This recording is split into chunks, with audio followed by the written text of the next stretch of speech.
I think there's a California hair virus today because my hair looks. I showered. I No, washed. I think yours looks good. I don't know. Feels really limp. Feels a Doesn't have little. the body it usually has, Justin. Yeah. This has been a weird day, man. Weird Thursday. I didn't get my run in today because I had to do the morning stream. Mm. Mm-hmm. That's a weird Thursday thing for you. You usually do Tuesdays, right? No, Brian was out, and so instead of canceling the show, Oh, so you I co-hosted. yeah, so I did the whole. Now I'm jealous. Not that I could have done it, but that's awesome. That sounds fun. Uh, yeah, no, it went good, and we wound up going an hour with Wendy talking about deadbeat dads. Ah, of course. Like I Wendy think, kind of loves talking dads with you, I think. well, here's the problem: is that I always make fun of Scott and Wendy because no matter what, who emails in, they wind up talking about their dad, Uh-huh. and so I feel like if Scott had this kind of mechanization in his head, that he definitely tricked me into talking about my dad more than they talked about their dad. I got is what I'm trying to Yeah, say. yeah, yeah. For sure. Ugh. I always want I just got to be careful. You always Once fathers start coming up, I always want to say inappropriate things yeah because my dad died yeah 2004, uh-huh. and Well, I start you know, one. Yeah. my dad died in 2005, and look how that turned out. Who knows? Maybe I got a ghost dad. I mean, you never know. You Listen, man, don't know. there's Facebook requests. You think it happened? I should pay more attention. By the way, update. I did not talk on the phone in the car yesterday afternoon. Were you going to I talk on the phone? mentioned the dilemma during yesterday's show. Shane, on the other hand, is joining us from his bicycle ride, which is not as bad as a car, I guess. Bicycle, All right. bicycle, It's 1:30, 2:30 Mountain. Let's go. You ready? go. Tech News, a daily frontier. To explain advancing technologies and how they affect you. To seek out new gadgets, apps, and picks of the day. These are the continuing missions of the Daily Tech News Show. But Tom and the crew can't do it alone. To help keep DTNS on the cutting edge of news and lovable, goofy, curmudgeonly commentary, visit dailytechnewsshow.com/support to show your support. Now let's hear that other theme song. This is the Daily Tech News for Thursday, June 9th, 2016. I'm Tom Merritt. Joining me, as he does most Thursdays, Mr. Justin Robert Young, host of Weird Things, Night Attack, Politics, and today, the morning stream. Indeed, I'm spreading. I'm like a disease, and eventually I'll infect all of the internet. But slowly but surely, I march, unyielding. Ah, yes. The polio of the internet. So that's Marco. oh, no. First of all, a lot of you may have been surprised yesterday to find a new show in your feed instead of the Daily Tech News Show called Daily Tech Headlines. Apologies for that. I've been keeping patrons up to date on this, so you may have missed it if you're not a patron or if you're not closely reading that. Daily Tech Headlines is a new show set to launch in July with just the headlines, like a 10-minute show. Separate show, and I accidentally uploaded the wrong file into the SoundCloud. Took me a while to get it. If you didn't get yesterday's full show, it is there at dailytechnewsshow.com, or if you delete the headline show from your podcatcher and re-upload, you should get the appropriate show. That was all on me. Apologies for that. But hey, guess what? Now you know we have a headline show coming. So there you go. I mean, listen, don't try to hoodwink me, Merritt. Viral marketing is not lost. I already had Headies out there started to accuse me like, very interesting mistake you made there. Not how I was planning to announce that, but okay. That is very exciting. I know you've been working a lot on it. All right, let's get into some top stories. That's why we're calling them top stories. At Lenovo's Tech World 2016 in San Francisco, the company teased a bendable phone that folds around the wrist and a tablet that folds in half. Just on the heels of talking about bendable screens with Samsung. And now we got some coming by the end of the year. According to The Verge, a quick demo with Megan McCarthy of the internet, famous YouTuber, I guess, showed the tablet and bendable phone with a working screen, slapped it on the wrist, for instance. Tablet is designed to start folded and work like a phablet with screens on both sides, and then it could fold out into a 10-inch tablet. I actually kind of think there could be something here. I don't know if it's a full feature phone, but I could certainly see something that has a functionality at the right price point that is glow all around your wrist jewelry. Although that's never been the right path, right? No one's ever successfully sold tech jewelry, have they? Well, the watch. You'll get arguments about the watches, but not. Let's exclude watches. No. Sure. Yeah. Outside of that, no. I don't think so yet. So I was very excited about the idea of a wrist. We had an email yesterday where somebody suggested the wrist thing. Maybe they work for Lenovo and they were trying to leak it. I don't know. But I was like, yeah, Wonder Woman style. I kind of like that idea of just having it on there. And then as long as I could pull it off and bend it out and use it as a regular phone too. I said they're coming this year. I don't know if they're coming this year. These were concepts that they showed up on stage. They actually have some original product announcements as well. Yeah. Speaking of those, Lenovo announced a $199 Fab 2 and a $299 Fab 2 Plus coming in September. Like the original Fab, again, PHAB, they feature a 6.4-inch display and metal body, but upgraded internals. The Fab 2 Pro, however, is the first phone to come with Google's Project Tango. That means a wide-angle camera and depth sensing sensor. Say that 7 times fast. Comes along with the 16-megapixel camera. It can be the Fab 2 Pro, can map out a physical space, track objects, and project virtual effects in a real-world space. Lenovo expects about 25 apps to be available in their special app store when the phone launches in September for $499. So pretty exciting. We're getting a Project Tango phone. Not crazy expensive either at $500. No. When you consider like that, it's got all this motion sense. Like it can do augmented reality. Granted, not with your eyes, but in the phone. That's I'm interested. I guess Lowe's Home Improvement is going to have an app for this, so you can like position stuff in your house and see how it would fit or remodel, etc. It's interesting. However, I feel like these kinds of products are the products that come before the products that really make a difference. It does have that feel, doesn't it? Yeah. Yeah. Motorola announced the 5.5-inch Moto Z. That's the new flagship phone, succeeding the Moto X.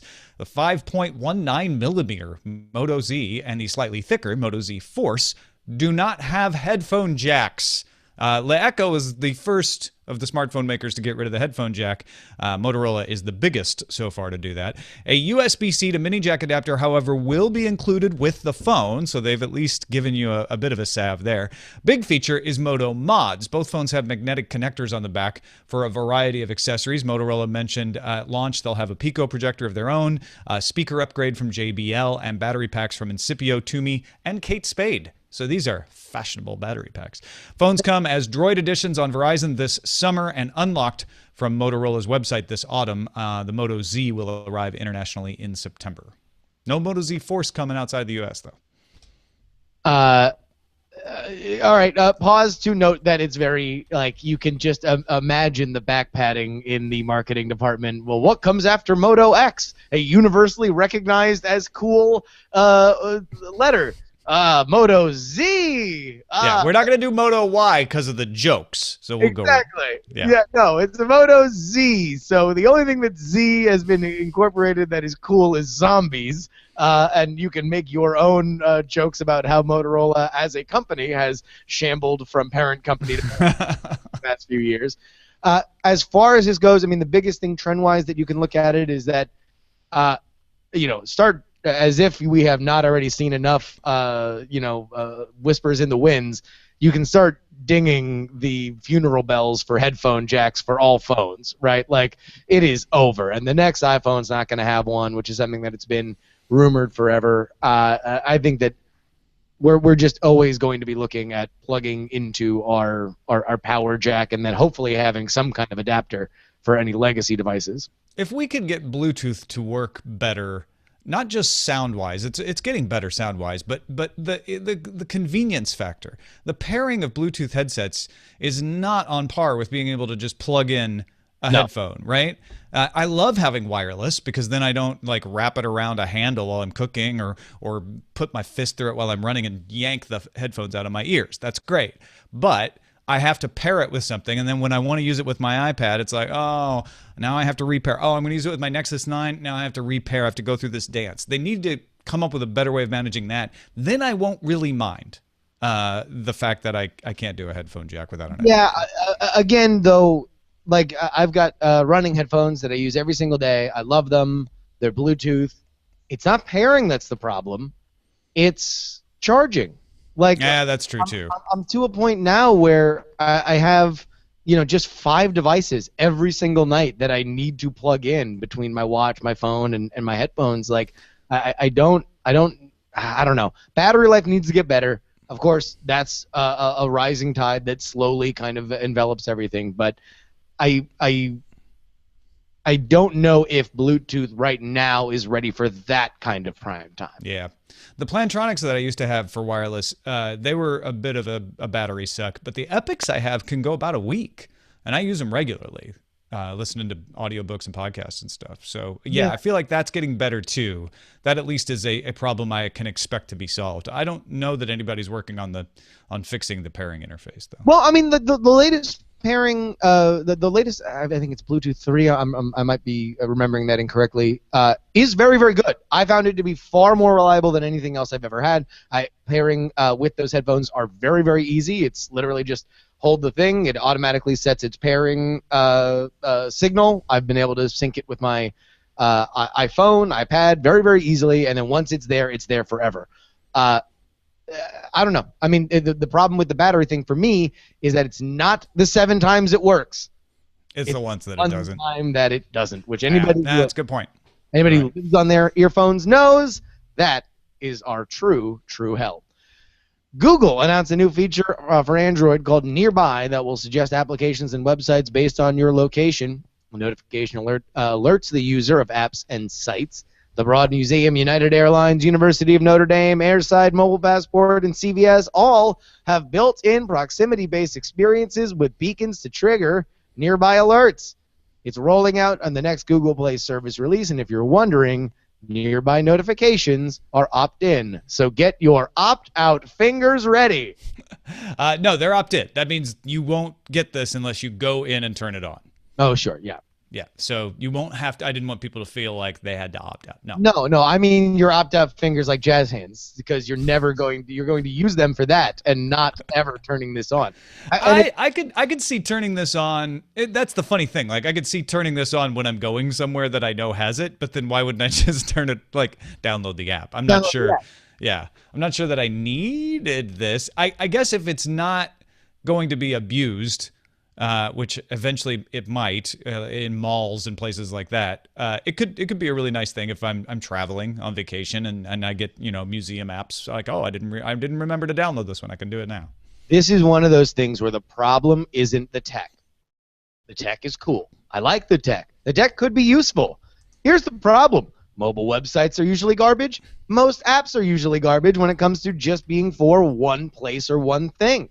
Like I can't. I like the United app now. The United app for a long time used to be hot garbage. The CVS app kind of sucks. There's a lot of these, even museum apps. Some are good.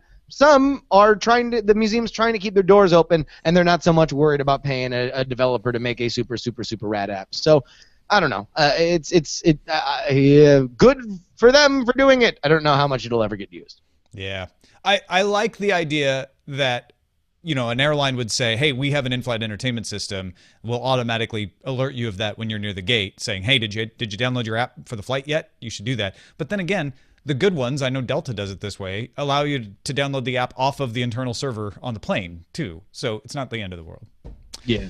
Uber is rolling out scheduled rides in Seattle about a month after Lyft did the same. So in other words, you don't just call it when you need it, you can schedule it far in advance. Lyft allows you to schedule rides up to 24 hours in advance. So Uber said, we'll let you schedule from 30 minutes to 30 days in advance. You'll get reminders if you did those 30 days in advance. You're going to need these. You'll get reminders 24 hours and 30 minutes before your ride is coming. Other business travel cities will follow Seattle. And in fact, they're really pitching this towards business because if you have a business account or if you're included on your company's business account, you'll have priority access to scheduling if there's only so many cars available to schedule. Yeah, this, Uber and Lyft, both looking for ways that they can become more reliable utilities to people. They want to be able to feel for business travelers like a good alternative to renting a car or hailing taxis all over the place. I think they've effectively displaced taxis, are about as good as they're going to get for people that want to engage in Uber or Lyft's kind of traction. But this gives, listen, Tom, when you're traveling, are you fly by the seat of your pants guy, or are you meticulously plan everything out on an itinerary guy? I love TripIt, so I love having an itinerary. I like to have things planned out. So, that said, I have not scheduled my Lyft ride to the airport for this afternoon. Like, yeah, I'm not that itinerary focused. But if it was the difference between you getting a rental car, right, and just deciding that, I'll just Uber from the airport and I'll Uber around while I'm doing stuff. Some people, I feel like they would want the idea of having on their TripIt that little hole being filled, because there are maybe very anal retentive travelers. I don't happen to be one of them, but then again, I've missed flights and had to book rental cars last minute, so I'm probably not. It's one of the reasons I follow you on Twitter. Leaked source posted Wednesday that it will receive more than 32 million received more than 32 million Twitter login credentials from a hacker going by Tessa88, who also sent in hack credentials from VK last week. Leaked source believes the data was collected by malware-infected browsers. Twitter Trust and Information Security Officer Michael Coates tweeted that the company is, quote, confident that our systems have not been breached. Security researchers doubt that all 32 million accounts could be valid. Yeah, there's a lot of people saying this isn't a real breach, that a lot of those account credentials might be fake and they're just trying to make some money on the black market with them. Leak source says they tried 15 of them by contacting users and saying, hey, is this in fact your password? And the users confirmed, yeah, that was my password. Of course, I've changed it by now. But so there were some valid ones in there, but it does make me think that Twitter didn't get hacked. This is just somebody either cleverly compiling accounts from other leaks, like the LinkedIn and Tumblr leaks, that also happened to work at Twitter at one time, or it's some kind of malware infection. Yeah, I wouldn't doubt that. I'm curious about this kind of story, though, because I feel like we are at a bit of an evolved place in terms of reporting on these sort of leaks. Like, the idea that there is a hacker trying to make money by selling passwords on the dark web isn't exactly a novel, No. and bites dog kind of story, but considering how many of these we've gotten, I feel like, A, we're more sensitive to the idea that this is something being pushed out there, and that it's more of a retail story. My mom would care about whether or not, her Twitter password is out there in the wild now, and that is a difference, even from, I think, 2 or 3 years ago. And you know what? It may have the beneficial effect of making people change their Twitter password if they haven't for years. Yeah, which isn't necessarily a bad thing, especially if those are people who happen to use that password in other places. Now they can have a unique one. But yeah, this is becoming a commodity story, isn't it? It's good. Yeah, I'm gonna text my mom and tell her to change her password. Gloria, change your password. Tinder VP of Communications Rosette Pambakian told TechCrunch the dating site will discontinue access to its service for anyone under 18 starting next week. Previously, they allowed you from 13 to 17 to use Tinder, but they'd only match you with other people in that same age range. Tinder estimates the change will affect close to 3% of its global user base.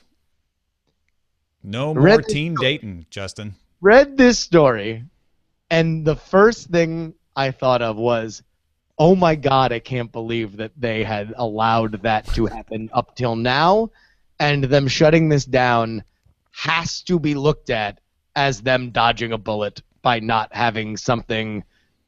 If we're already in a situation where tech winds up getting blamed for things that it probably shouldn't, like teens crashing cars because they're trying to Snapchat and stuff like that, where it's very, very clearly irresponsible user error, the idea of something horrible happening to a 14-year-old because of somebody that they met on Tinder would be horrifying news for that platform. And this is probably a very, very, very smart thing for them to have tightened up. And there seems to be a movement to say, hey, let's make 18 the age for things, not 13, even though the law said 13. I've seen a lot of talk about that, so I think that's part of it too. It sounds essentially like Tinder was operating two products. They're like, we're going to do a teen dating product, 13 to 17, and we're going to have regular Tinder, but it's all going to be under the same name. That's not cost effective if it's less than 3% of your audience. So I get the business reason for dumping this as well. I mean, just having a dating app for teens isn't a bad idea. Somebody should go in and do that with all the proper safeguards and risks that they want to take to do that, because teens are going to date. They're going to use something for that, right? So why not? But I see what you're saying, which is because Tinder is perceived as an adult dating app, anything that happened there would just be a nightmare for them. Well, aside from the fact that, you want to know what a great teen dating app is?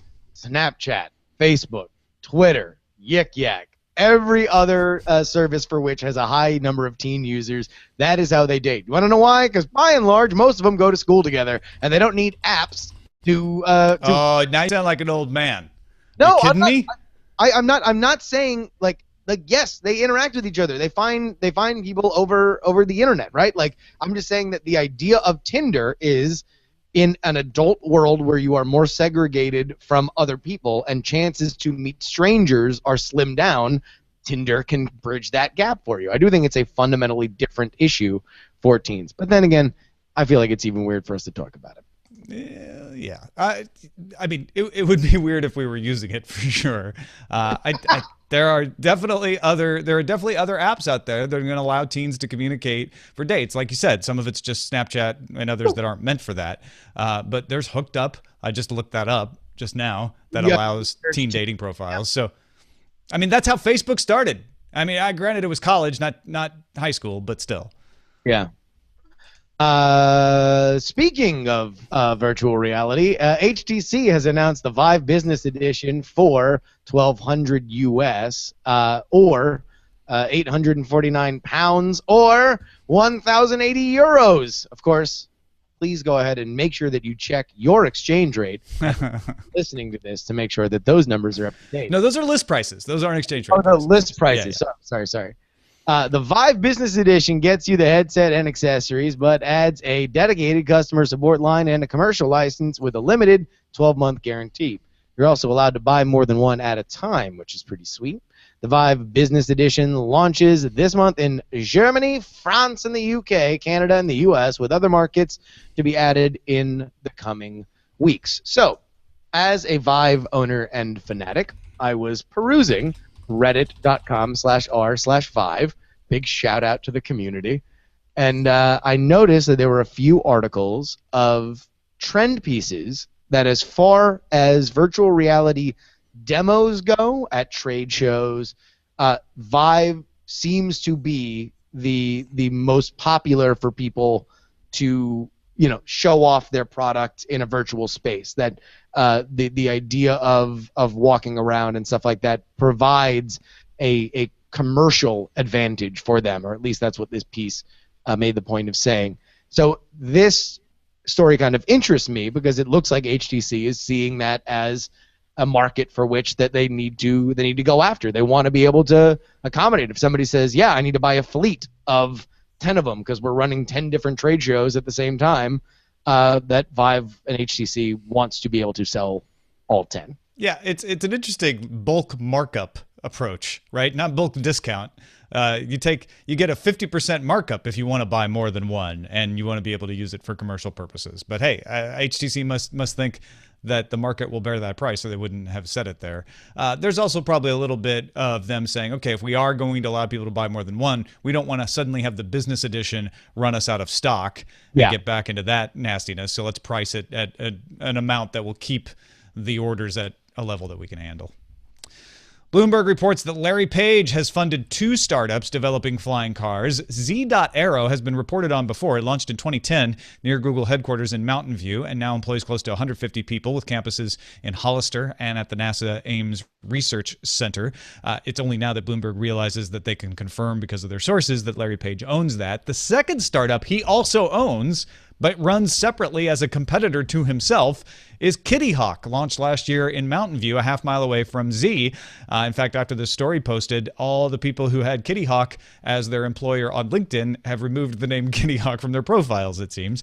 Kitty Hawk's president is Sebastian Thrun. That's from a financial filing that we know that. He is probably best known as the founder of Google X, the guy that got self-driving cars started over there. So this is gonna be our main topic. Do you have anything to mention before we kick out of the headlines here? Where we're going, this discussion won't need roads. Thanks to everybody who submits stories. Show.reddit.com. You make the show better, even if all you're doing is voting. So get in there and join Runaway Snail, Motang, Loki Robert, T-Glass 1976, another J Martin, Strike It Rich 1, and let us know what stories you are interested in. The more people that vote, the more helpful it is. Thanks to everybody for doing that. That is a look at the top stories. All right, man, let's talk about this. Rich billionaire Larry Page. Apparently, I mean, this Bloomberg story has a lot of billionaire Larry Page does crazy things aspect of it. For instance, when Z Aero started, they were downstairs from Page's own man cave, which had a treadmill-like climbing wall, a SpaceX rocket that Elon Musk had given him, and then they had to move all that stuff out when Z Aero got expanded. But aside from that voyeuristic aspect of this story, there's also just the idea that here's somebody who has enough money to be like, I really want to make flying cars. So let me start up one company to do it. And if that company doesn't seem to be working fast enough, I'll just start another company to do it. Man, Silicon Valley season 3 is going to be so good. Season 4? Yeah, season 4. Yeah. Season 4 is going to be so sweet. All right, so number 1, flying cars.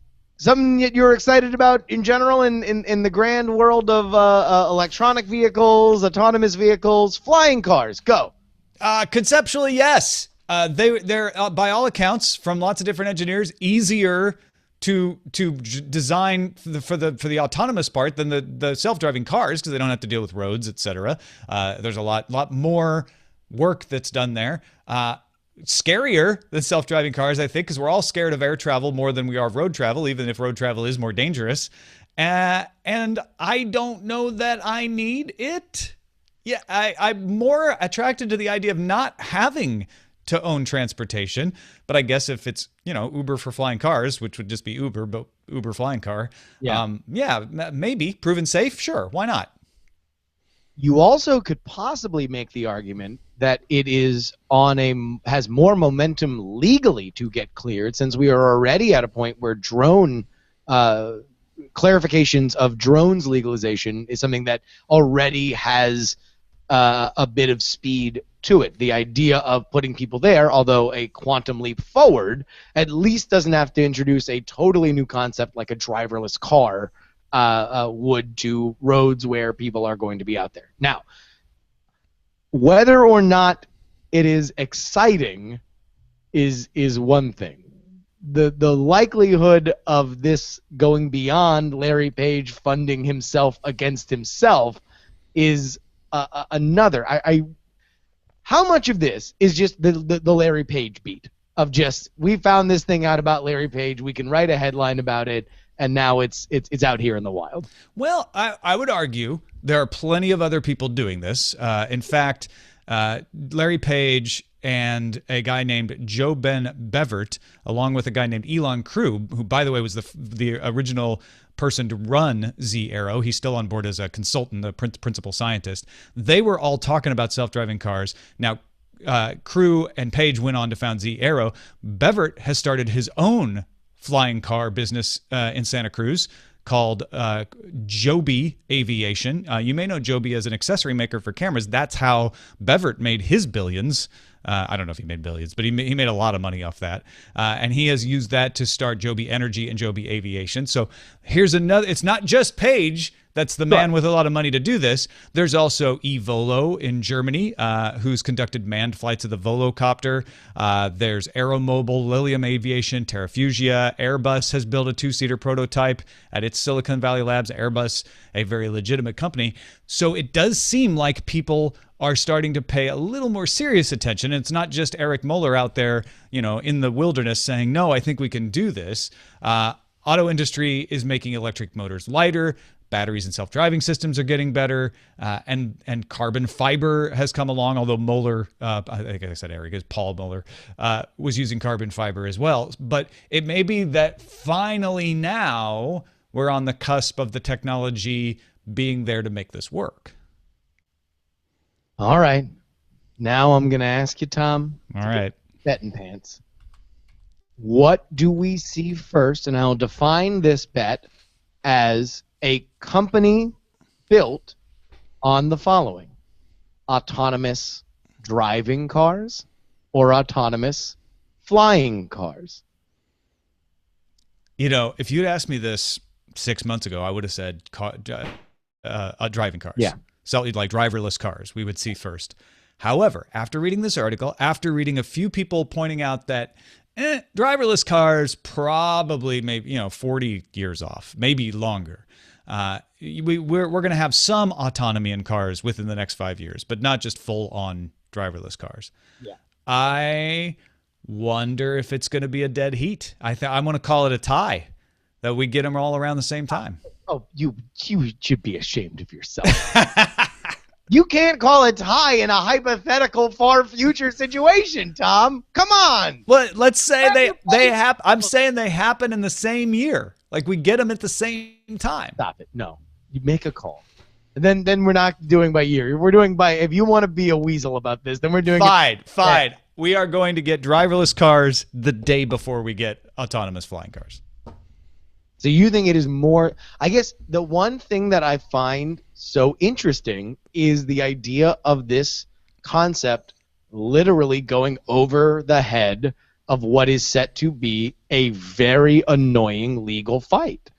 Driverless cars ultimately are going to have to do what is very, very difficult.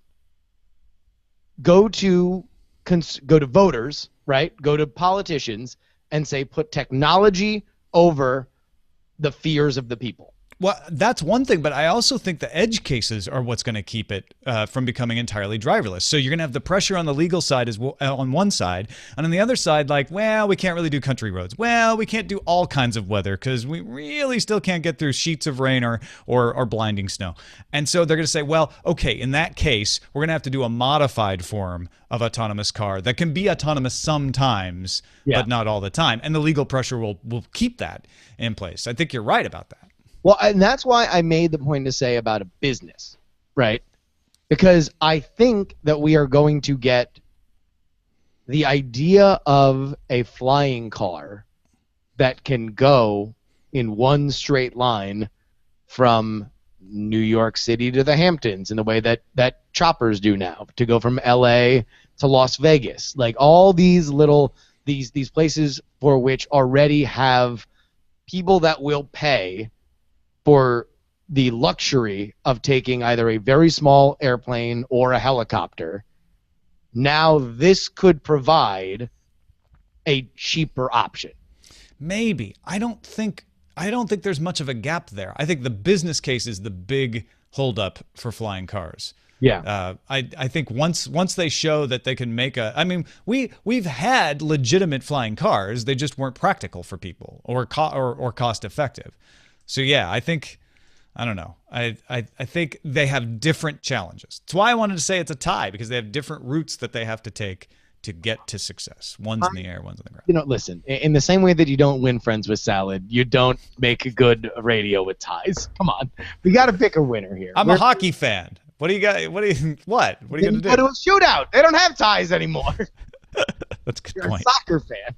I must have become a soccer fan while I was sleeping. Yeah, let us know what you think, folks. And no ties allowed, all right? That's host privilege. Feedback at dailytechnewsshow.com. Hey, our pick of the day comes from BioCow, a.k.a. Preston, who was thinking about Elon Musk's recent comments about living in a virtual world, and it made him think of a book called Mogworld. Mogworld's a fantasy book that follows Jim, who 60 years after dying in a magic school mishap is wrenched back to life by a renegade necromancer. But the world he knew from before is changed drastically. Jim pulls himself together, literally his decomposing body, and sets out to fulfill his latest goal in the afterlife, which is to finally die once and for all. But this won't be easy, as he meets up with many helpful characters along the way who get in the way of his dying, and he faces many obstacles, including the programmers who are working on a deadline to fix his world again. It was written by a video game journalist, Yahtzee Croshaw, and Preston says it's very much in the style of Douglas Adams' Hitchhiker's Guide to the Galaxy. Mogworld. I feel like I've heard this before, but I'm excited to dig into it. Mogworld by Yahtzee Croshaw. Send your picks to us, folks, too. Great pick, BioCow. Feedback at dailytechnewsshow.com. You can find more picks at dailytechnewsshow.com/picks. Bunch of messages to get through. Of course, we've been talking about self-driving cars, and we talked yesterday about texting and actually more about talking on the phone while driving. By the way, I did not do my phone call in the car. I was able to get home before I had to do the call. So I mentioned that yesterday. Very safe. Sakani says, I work in two fields, as you know, delivery and Uber, where my office is, for all practical purposes, the driver's seat of a vehicle. I can avoid most distractions like texting or email while behind the wheel, but there are occasions where people need to get into contact with me, and it's usually through a phone call. The ideal situation would be for me to pull over to the side of the road and focus on the call instead of driving. However, as those of us who live in large congested cities know, finding a place to even pull over out of traffic is far easier said than done. It would seem that the very roads we drive on were never built with the need to quickly pull over and deal with a communication-related distraction in mind. For me and many drivers, simply not driving is not an option. So we need a call lane. Yeah. Okay. What was the topic last? Or yesterday, it was the fact that talking hands-free on a phone is no safer in all of these studies than talking with with holding the phone in your hand. It's a distraction that's on the equivalent of being a drunk while driving, etc. Yeah. I mean, everyone's right. You know, I think that if there were a way, if we had a more seamless way, like let's say we had, the same kind of like Alexa interface, but we were able to import all of our phone data, and we were able to just kind of talk through stuff like one by one instead of focusing on the ums, ahs, and pauses that we normally do while we're on the phone with somebody, while we're trying to maintain an element of decorum and not feel like they're being brushed off. That might be better, but I mean, who knows? I think ultimately driving is just an inherently dangerous activity. Yeah, Lamar and I couldn't come up with a solution. We're like, we know people are going to take calls in their car. There are situations where you just can't. Sakani has one of the best situations. Like, it is his job to be driving the majority of the time, and his job to respond to calls from his employer, which is going to happen while he's driving. So what do you do about that? It is dangerous. What do you do about that? The Moto X and descendants, including the Moto-built droids on Verizon, have the capability to have personalized voice activation phrases. So while OK Google won't activate on my phone, it probably would on my tablet. That is from Roland. Yeah, so pointing out that there is a technology out there already that is allowing you to customize your voice assistant. That's cool.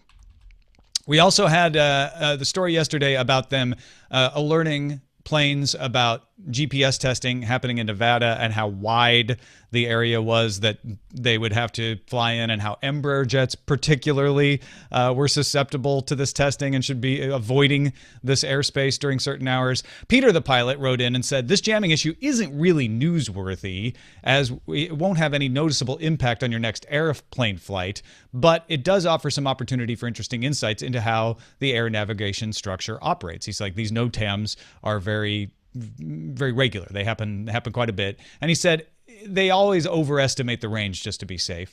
He also pointed out that GPS is not the only navigation source for the aircraft. The navigation systems used for air travel before GPS are still in use and perfectly capable of providing a fallback system in the event of a GPS outage. I'll have his whole email in our show notes at dailytechnewsshow.com if you want to read about DME and other things. As for the reason the Embraer Phenom 300 was singled out, a friend of Joe the pilot says that Embraer tied the GPS signal with the AHRS units. So if both GPS units go away, you get an AHRS fault and the autopilot and some of the other controls go out.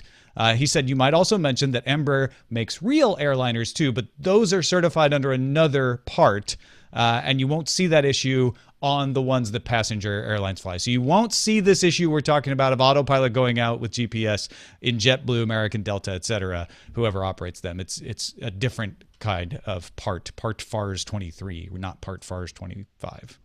But yeah, it's an interesting thing when they do testing for aliens.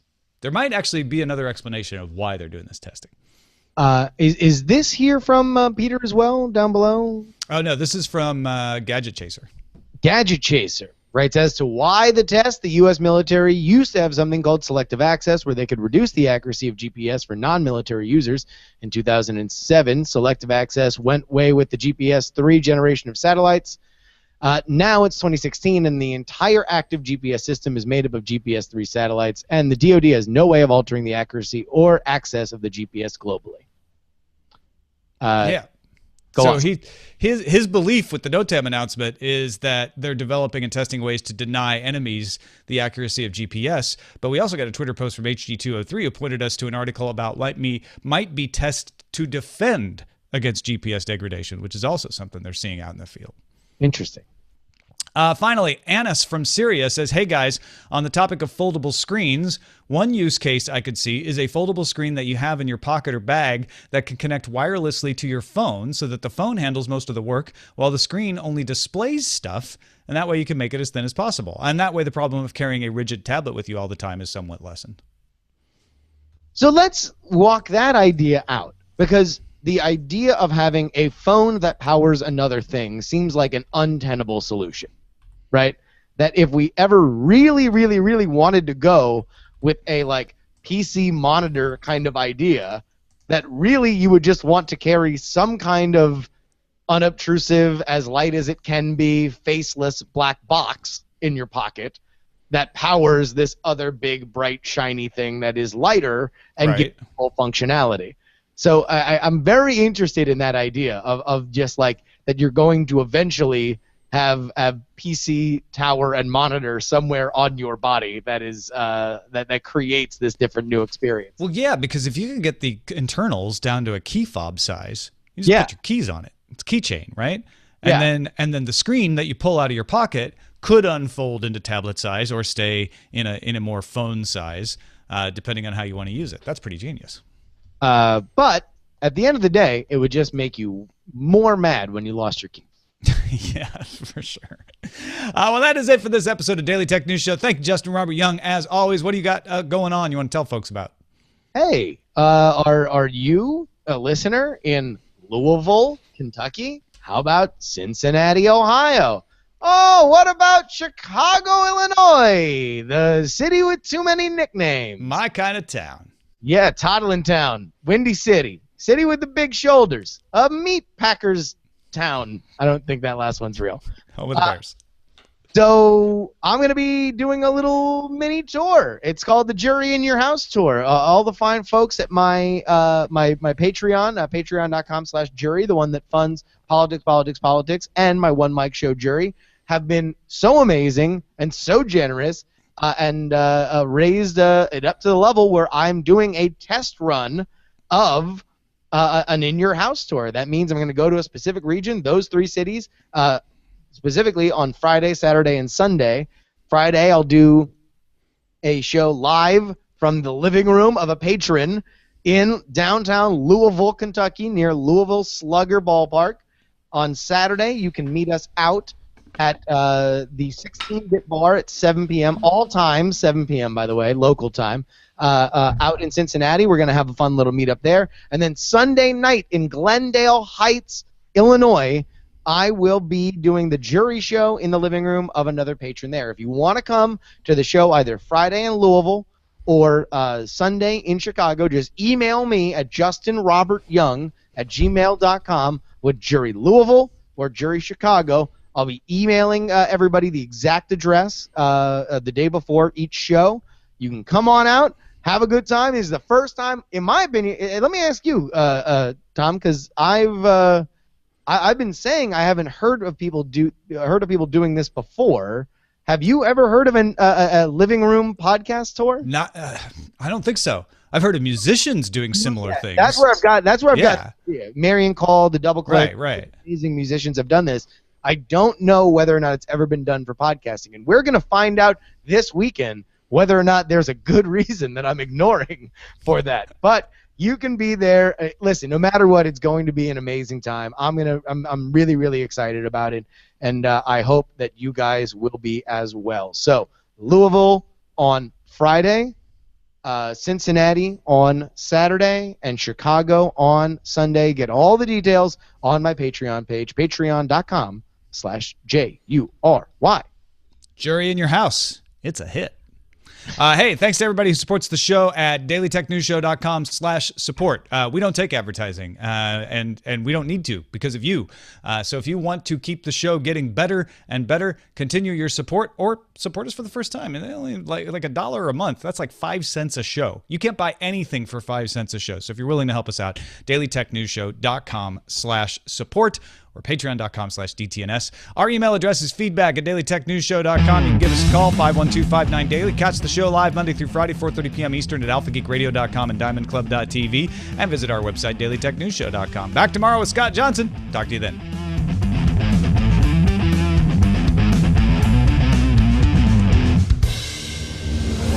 This show is part of the Frog Pants Network.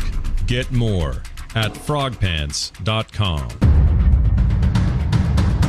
Diamond Club hopes you have enjoyed this program. Boom. Boom. Nicely done, gentlemen. I'm going to call this, Do We Really Want Our Flying Cars? Do we really want... I mean, I feel like... You got something better? I feel like that's good. All right. What do we got on Showbot, though? Kindergarten. Oh, please. No. That's not okay. Have seat right over there. I'll believe it when cars fly. That's not bad. Tinder's afraid of... a lot of Tinder. A lot of Tinder. Use Z-Force, Luke. Can you hear me now? Yes, we can hear you now, Roger. Sorry. Kindergarten, I believe it when cars fly. Moto Z, too young to swipe. Tinder's afraid of Chris Hansen. I'm going to look for a flying one. Carpool lane. Call pool lane. Oh, right, for making your calls. Larry Page searching for flying cars. Old man jury. Billionaires in their cars. Startups like broken glass on the street. Taking a page out of the Wright brothers. Self-driving flying cars. It should be something like Larry Page with his head in the clouds. I think I'm going to do we really want our flying cars? Unless you guys are really excited about something else.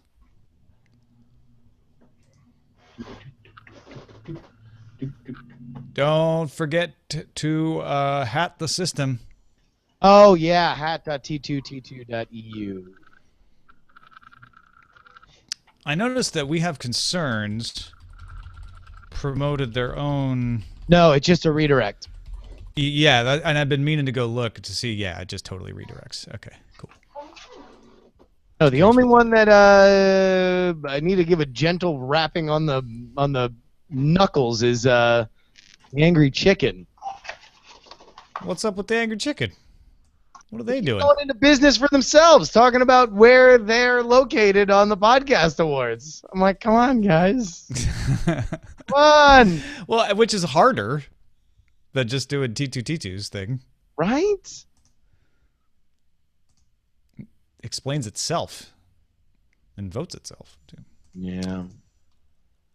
All right, this is going to be a problem. Doing the headline show in the morning means that all of my save ases go to I have to change them every time. They're not in the same folder. All good artists suffer, Tom. Oh, TV's Egon being a troll says OMG Chad hasn't been pimping hatting the system either. Oh. I just feel so... I need to text Chad. Did anyone I feel tell so him? bad about how that went down.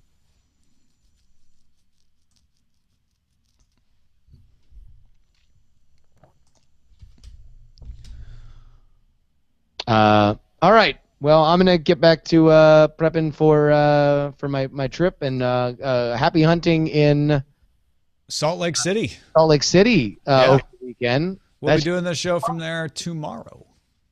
Scott was very here. Listen, you're never gonna believe this. Scott was nervous about the fact that people were coming from too far away for the event. Yeah. Because it's getting too big? No, just that people are traveling and enjoying the events that Scott is setting up too much. And yeah. And now he feels like there's too much expectation. That he could never, that. Which, all right, here. Go ahead and raise your hand if this surprises you. Scott now, after delaying Nerdtacular for a year, is like, well, I felt better when we had Nerdtacular because at least there were more people there that people were coming to be a part of. I'm like, okay, so he just has this little worry hole that he needs to fill up with once a year. Well, and this is not because I was just cleaning out these shelves this morning. That may be true, but that's certainly not the only reason that I'll be bringing 6 copies of United Moon Colonies in print to Salt Lake City to sell or give away, depending. If you want to pay me for them, I might accept $5. Exactly. If basically, here's the deal: buy Tom's books, or he'll throw them at you. Yeah, that's pretty much right on there. No, I'll probably give away a couple of them, and if people want to buy the rest, yeah.